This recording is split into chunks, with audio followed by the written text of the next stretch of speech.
Horror कहानियां थी। चुड़ैल पार्ट 1।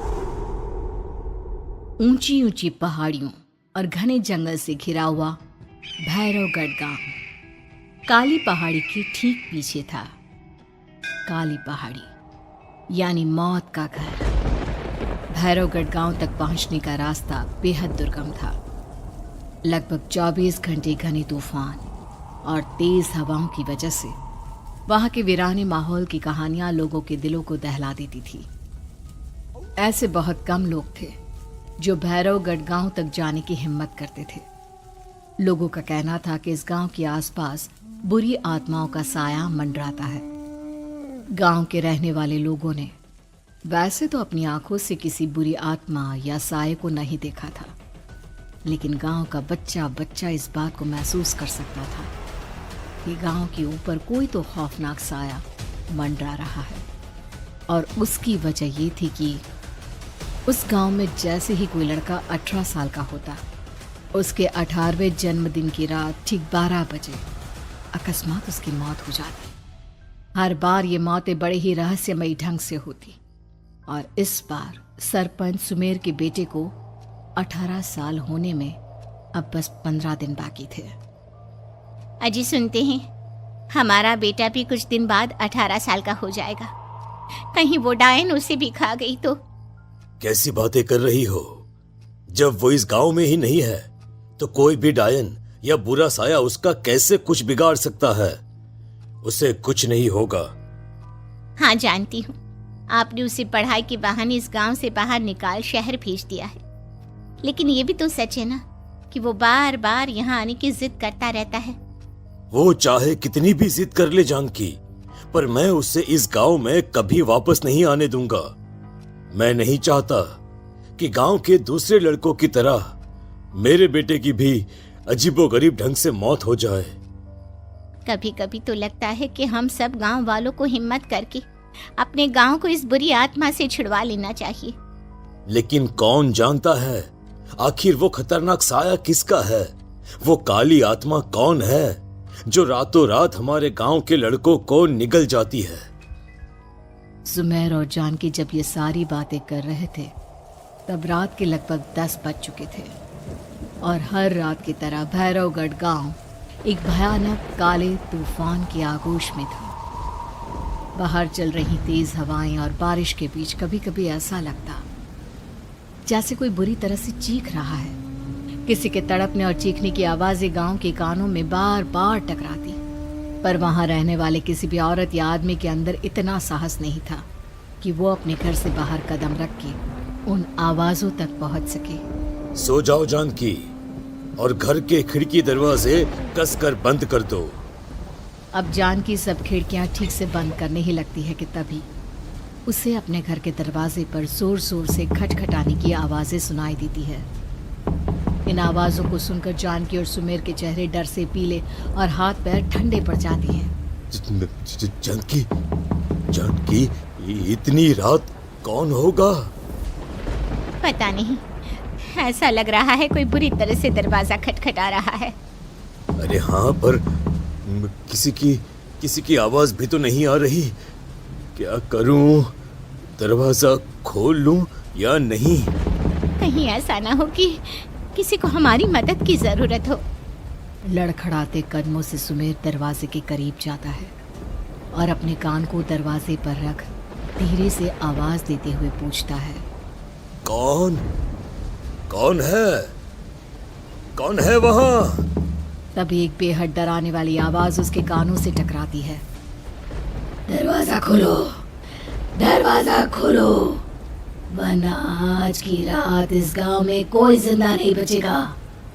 मैं जानती हूँ तुम्हारा बेटा 18 साल का होने वाला है। अगर उसकी जान की जरा भी परवाह है तो दरवाजा खोल दो। इस आवाज को सुनते ही सुमेर घबरा कर पीछे हट जाता है और जानकी को पूरी बात बताता है। कहीं वो डायन हमारे घर तक तो नहीं पहुंच गई? अब हम क्या करेंगे? मुझे दरवाजा खोलना ही होगा जानकी। मेरे पास अब कोई रास्ता नहीं है। इतना कहकर सुमेर डर से अपनी दोनों आंखें कसकर बंद करता है और कांपते हाथों के साथ झटके से दरवाजा खोल देता है। तभी किसी के जोर से हंसने की आवाज सुमेर और जानकी को सुनाई देती है। उस आवाज को सुन दोनों दरवाजे की तरफ देखते हैं और सामने अपने बेटे राहुल को खड़ा देख दंग रह जाते हैं। राहुल के हाथ में उसका मोबाइल होता है जिसमें से वो आवाज बज रही थी। ये क्या मजाक है? और तू यहाँ, तुझे मना किया था ना गांव में आने को, समझ में नहीं आता क्या? 18 साल का होने वाला है तू। माँ, आप लोग भी पता नहीं किन अंधविश्वास भरी बातों पर भरोसा करते हैं। क्या मैं अपने घर नहीं आ सकता? आप लोगों से नहीं मिल सकता? देख बेटा, हमने तुझे किसी वजह से ही इस गांव से दूर रखा था और यहां आकर तूने अच्छा नहीं किया। चल चल चल, मैं तुझे अभी के अभी वापस शहर छोड़कर आता हूं। ओफो पापा, आप बेकार की बातों से परेशान हो रहे हैं। बाहर इतना तेज अंधड़ तूफान चल रहा है, कहीं जाने की जरूरत नहीं है। मैं बस आप लोगों से मिलने आया हूं, कुछ दिन रहकर चला जाऊंगा। दिमाग खराब हो गया है इस लड़के का, नहीं जानता कि इस गांव में ये सुरक्षित नहीं है। किसने कहा था तुझे यहाँ आने को? ये आवाजें सुन, बाहर से जो आवाजें आ रही है तुझे सुनाई नहीं देती क्या? अरे माँ, जब जोर से तूफान चलता है, तेज हवाएं चलती हैं, तो इसी तरह की आवाजें आती हैं। ये बहुत नॉर्मल है माँ। नॉर्मल होगी तेरे लिए बेटा। 4 दिन शहर में पढ़कर आया है तो अपने माँ बाप की बात नहीं मान सकता। माँ, मुझे अभी बहुत जोरों से भूख लगी है, पहले कुछ खिला दो, और रात भी बहुत हो गई है। हम इस बारे में कल बात करते हैं, ठीक है? राहुल के वापस आ जाने से जानकी और सुमेर की आंखों की नींद उड़ गई थी। खाना खाने के बाद राहुल तो अपने बिस्तर पर जाकर सो गया, लेकिन जानकी और सुमेर पूरी रात उसके कमरे के बाहर पहरेदारी करते रहे। उन्हें पल पल इसी बात का डर था कि कहीं उनके बेटे को कुछ हो ना जाए। रात बीतती है, सुबह का सूरज निकलता है। अब जैसे ही वो राहुल को नींद से जागते देखते हैं तो उन दोनों के दिल को सुकून मिलता है। अरे माँ, पापा, आप अभी तक यहीं बैठे हैं? क्या पूरी रात सोए नहीं?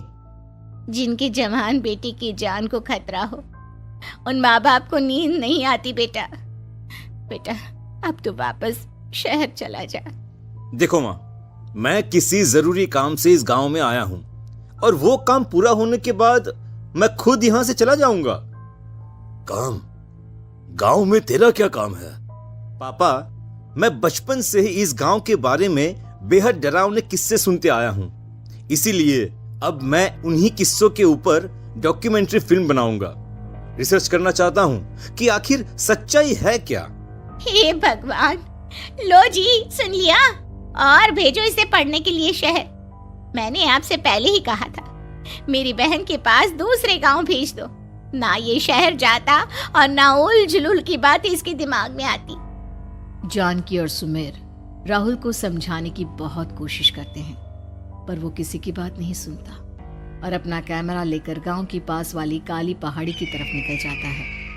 अब राहुल जैसे ही काली पहाड़ी पर पहुंचता है, उसकी नजर पहाड़ी के ठीक बीचों बीच बनी एक पुरानी झोपड़ी पर पड़ती है। यहाँ भी कोई रहता है क्या? ये इंटरेस्टिंग होगा। राहुल की आवाज पहाड़ों से टकराकर उसके कानों में सुनाई दे रही थी। उसने चारों तरफ का नजारा देखकर वहां की तस्वीरें अपने कैमरे में उतारना शुरू कर दिया। तभी अचानक राहुल ने अपने कैमरे में खींची हुई तस्वीर को जूम करके देखा, और उसमें उसे जो नजर आया वो देखकर राहुल की होश उड़ गए। क्या सचमुच उस गांव के ऊपर किसी बुरी आत्मा का साया था? क्या राहुल की जान बच पाएगी? क्या देखा था राहुल ने उस फोटो में जिसे देखकर वो दंग रह गया? इन सवालों के जवाब जानने के लिए देखिए इस कहानी का अगला भाग।